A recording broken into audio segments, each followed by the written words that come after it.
está aqui para fazer uma visita guiada pela exposição Índios, os Primeiros Brasileiros. E dessa forma a gente vai tentar entender um pouco mais sobre como a história do Brasil foi construída com a participação dos indígenas.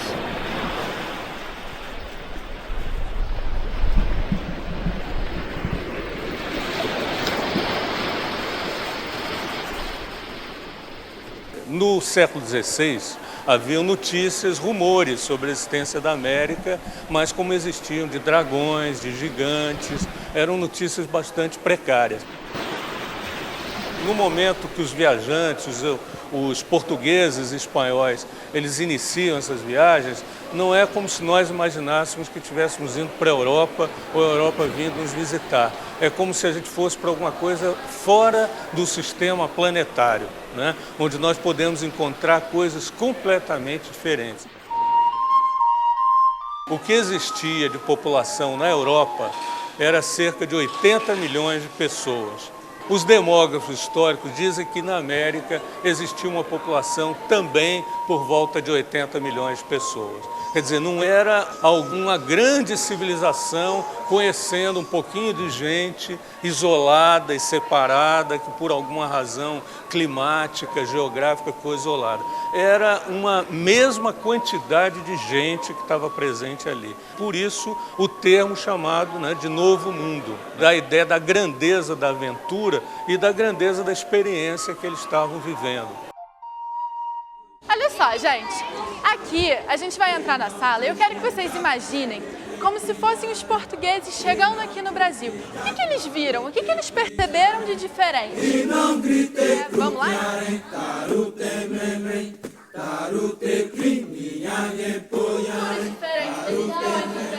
Danças diferentes, tudo muito diferente. A feição deles é parda, um tanto avermelhada, além de bons rostos e bons narizes, bem feitos. Andam nus, sem cobertura alguma. Fazem menos caso para encobrir suas vergonhas do que mostrar a cara. Seus corpos são limpos e tão gordos e tão formosos que não pode ser mais. Andam todos tão bem dispostos, bem feitos e galantes com suas pinturas. E estavam mais mansos e seguros entre nós do que nós entre eles.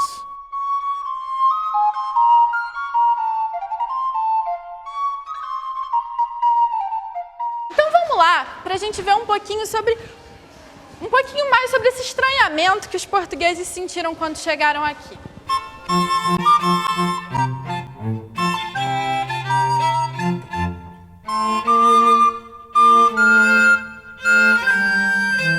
Então, gente, vocês estão olhando essas pinturas todas dessa parte aqui? O que está chamando a atenção de vocês? Enquanto no velho mundo, a natureza avaramente regateava suas dádivas, repartindo-as por estações e só beneficiando os previdentes, os diligentes, os pacientes. No paraíso americano, ela se enregava de imediato em sua plenitude, sem a dura necessidade, sinal de imperfeição, de ter de apelar para o trabalho do homem. Como nos primeiros dias da criação, tudo aqui era dom de Deus. Não era obra do orador, do ceifador ou do moleiro.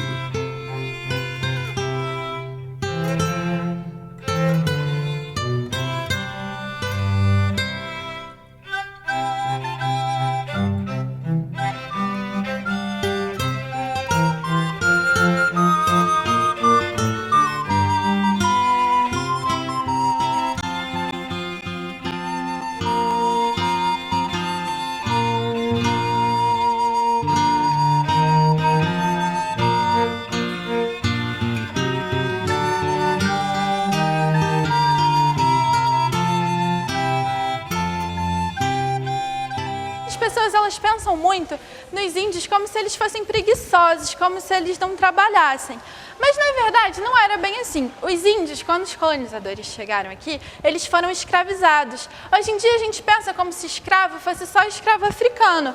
Mas não. Lá no comecinho, os escravos eram os índios. Eles eram capturados lá na selva e eles eram colocados em grupos.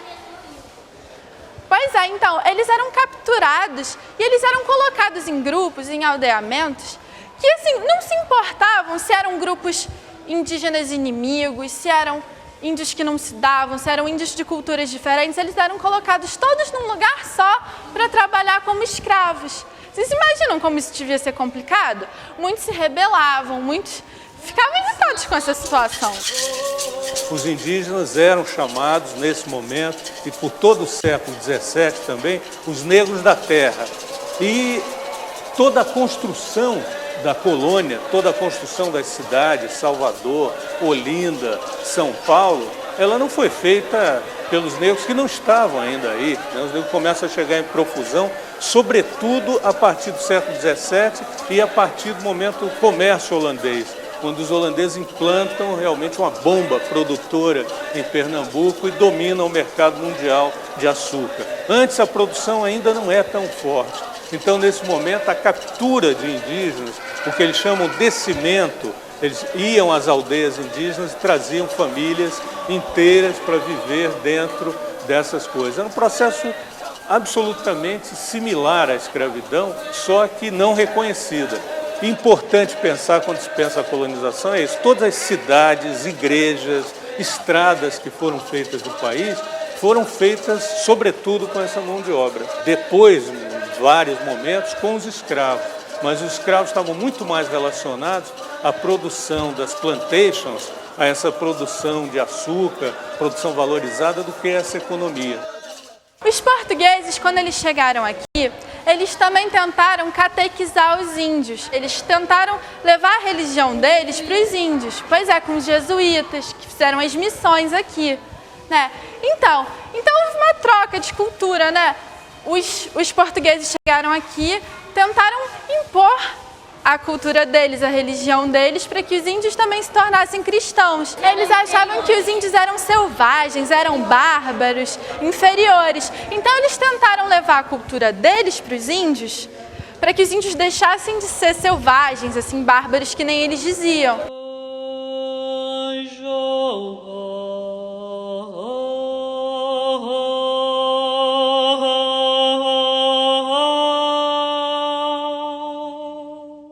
Depois de toda a violência que a gente viu caracterizando a ação dos brancos, né, nessa região, agora a atuação missionária.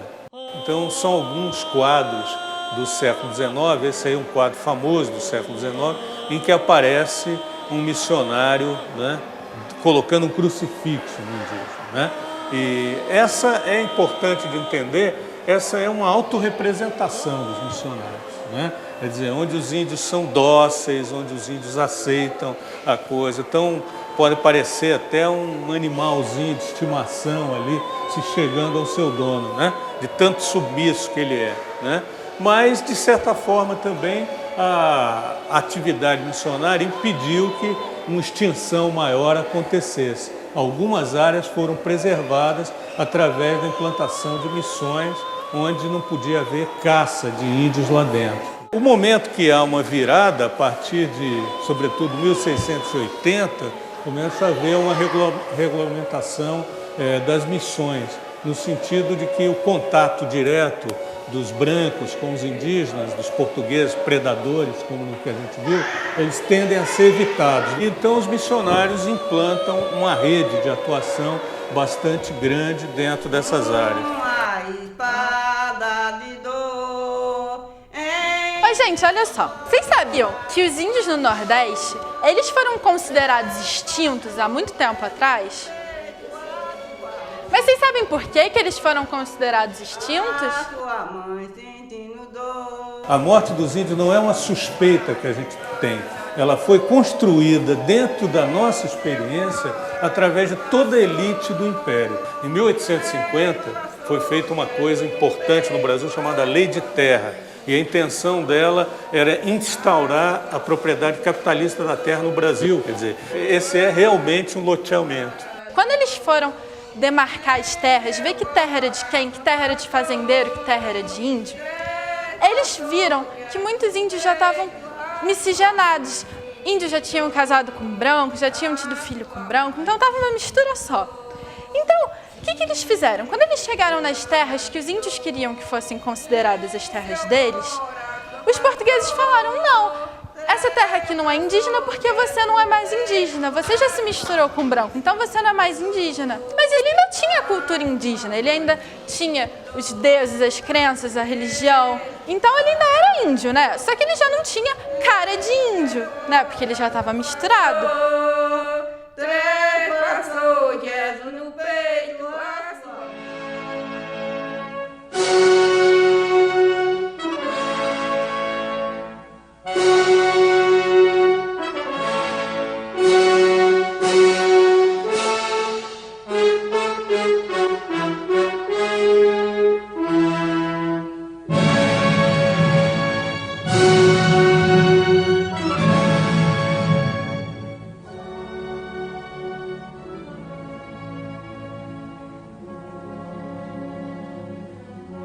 Pois é, nessa época aqui, eles queriam criar assim, uma identidade de Brasil. E como é que eles fizeram isso? Eles botaram o índio como se fosse assim, o herói nacional. Tá? Como se o índio ele fosse o símbolo do Brasil. Mas ao mesmo tempo que eles faziam isso, eles estavam lá tirando a terra dos indígenas. Então, era uma coisa meio que não fazia muito sentido, né? Porque por um lado eles tentavam colocar o índio como herói, mas por outro lado eles não estavam respeitando o direito dos índios.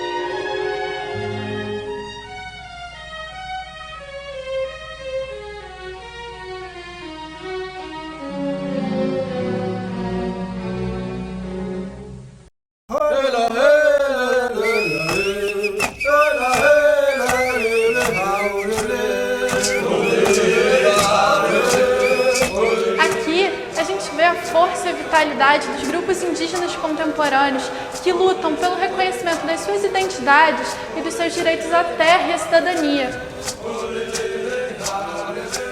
De quando vocês acham que são essas armas? De que época? Muito tempo atrás? Nossa, tanto tempo assim, você acha? Vocês que essas armas, elas são de hoje em dia. Elas são de grupos indígenas que fizeram elas há pouquíssimo tempo. Vocês acreditam? O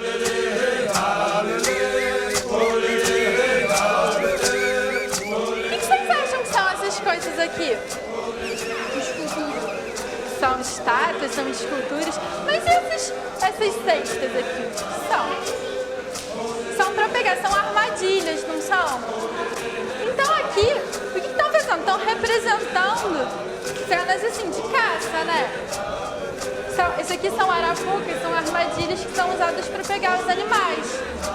Tá? E aqui são algumas esculturas de animais de barro. Esses são objetos que os indígenas usam hoje em dia no cotidiano, usam para cozinhar, para guardar os alimentos. Tá? Eles fazem. E, gente, olha só. O que vocês estão vendo de legal nessa foto aqui? É um garotinho pequenininho, né? Só que ele tá todo assim, vestido com uma roupa elegante, né? Tá todo pintado, não tá? Pois é, isso aqui mostra o quê? Que muitos grupos indígenas, eles estão tentando reforçar cada vez mais sua cultura, mostrar para os mais novos a cultura dos antepassados, tá certo? Para perpetuar a cultura deles aqui, tá certo? Porque por muito tempo as pessoas tinham vergonha de ser índio. Por quê? Porque as pessoas tinham muito preconceito com os indígenas aqui no Brasil. Ainda tem, até hoje tem muito preconceito. Eu sou índio, eu sou guerreiro. As pessoas, elas não têm mais vergonha. Antes, eles tinham vergonha de serem, de dizer eu sou índio, eu sou chucuru cariri, eu sou pataxó. Eu tinha vergonha de dizer isso. Hoje não, eu sou, e se você disser que eu não sou, eu vou brigar com você. Hoje, os índios, eles usam colares, eles se pintam, né? Eles saem na cidade pintado. E ouvi críticas, porque em todo canto que passa, ouve. Mas eles estão ali, olha, assim, sabe, lá pra cima. Então hoje você vai ter que me assumir do jeito que eu sou, querendo ou não. Nós somos 220 povos, né? Cultura diferente, língua diferente, vida diferente. Uns tiveram 500 anos de contato, outros 200, outros ainda estão isolados, sem contato. E às vezes a sociedade brasileira quer que nós sejamos iguais. Então, isso que a educação devia contribuir com a gente, era mostrar a diferença, né? Que nós não somos iguais. E não somos índios também. Índio foi o nome que deram pra gente. Cada de nós aqui é um povo. Mano, índio foi o nome que deram, os índios. E nós, infelizmente, por causa de força de lei, adotamos esse nome, né? Os indígenas do Brasil. Na verdade, nós somos povos diferentes. E nós só queríamos ver, assim, ver como um povo diferente. Né? Do mesmo jeito que a educação for usada para nos oprimir, né? Pode também ser usada também para nos libertar. Na nossa mata ainda tem peneiro, Jurema preto sabiá, peneiro, só não tem pena de arara, peneiro, para enfeitar nosso cocá, peneiro. Porque se você vem na minha aldeia, você é um não índio, mas se você vir na minha aldeia se dançar um toré, se participar de algum ritual nosso, não vai fazer você um índio. Então, a identidade é uma coisa assim que está na cabeça de cada um, né? Mesmo eu estando na universidade, eu moro em apartamento, né? Eu uso jeans, de vez em quando eu vou à praia, mas isso não me faz de mim uma não índia.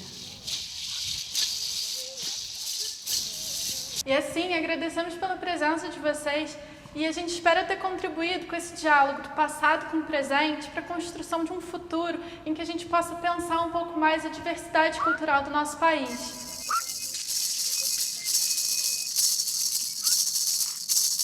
Somos índio brasileiro, a bandeira nacional. Somos índio brasileiro, a bandeira nacional. Tamo na nossa aldeia, pra que mandaram chamar? Tamo na nossa aldeia, pra que mandaram chamar?